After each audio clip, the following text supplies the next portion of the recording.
My day begins at 4:30 a.m.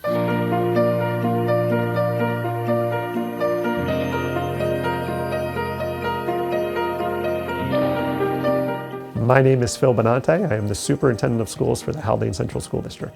I go to the gym in the morning. It's important for me. So again, I'm at the gym at 5:30 and I'm back at 6:30 or right around there. And that's when I start really focusing on the school day ahead and start making my first phone calls or emails or whatever that may come, just to do some management related items then. And then I begin to make my way onto campus, and I'm here usually sometime between 8 and 9 o'clock, and begin to meet with students, manage some things in the office, and the day really takes off from there. All of our schools are located on this campus, so I try to spend some time early in the morning just making my way around and through the buildings. This is a regular girl and her best friend in the whole wide world. They do all kinds of things together. They race, they eat, they explore, and they relax. I try to prioritize just touching base and seeing that work in action, so that when it comes time to meet with our principals or meet with our directors, I have some level of familiarity and have my own perspective that I can bring to that conversation. I meet with our principals and our directors formally once a week. So we have a group meeting every Tuesday, 9 a.m. And informally, I'm trying to touch base with them in some way, shape, or form almost every day.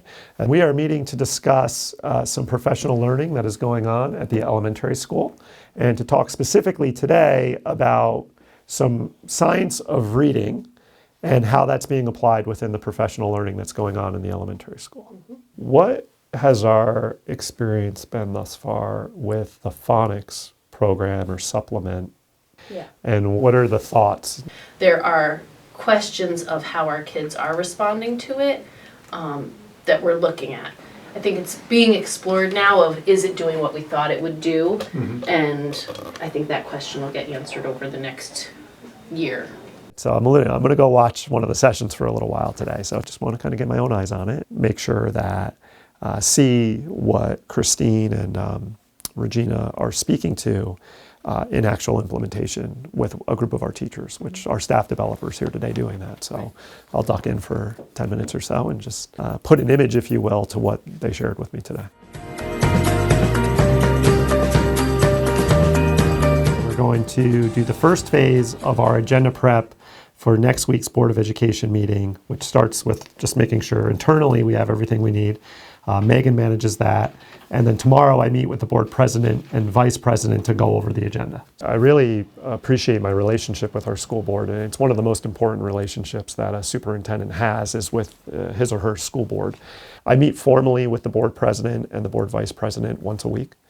We sit down and just talk about the upcoming board agenda and anything else that may be going on in the district, anything that they may be hearing, things that I think are they should be aware of as it relates to the district's operation.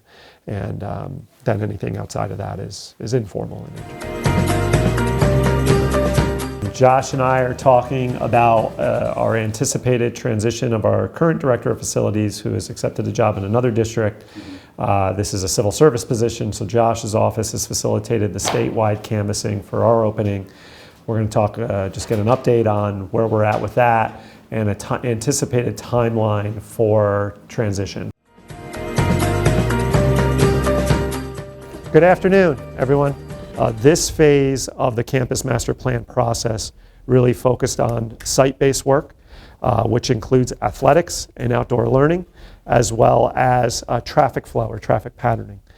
So your, again, attention and full participation in this is really helpful to us as we continue to hear your feedback and make adjustments or modifications based on that before we move into the next phase of our planning.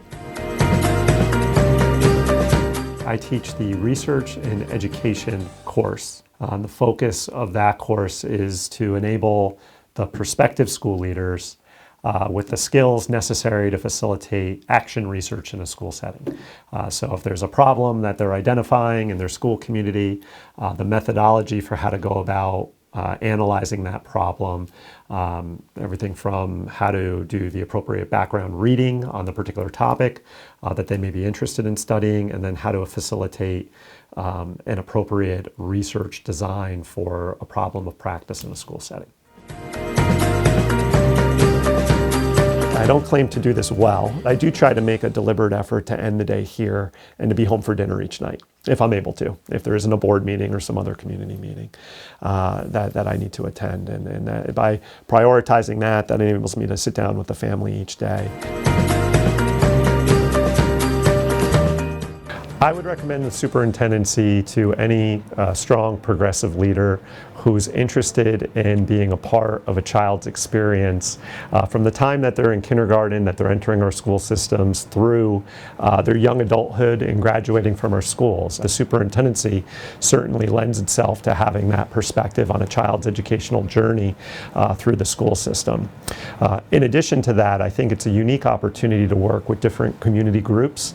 A lot of people within the community come together to support this experience that we call school for our kids, and the superintendent has an opportunity to connect with all of those groups. And lastly, it's a great opportunity to work with our elected officials, whether that be your local government officials or your Board of Education.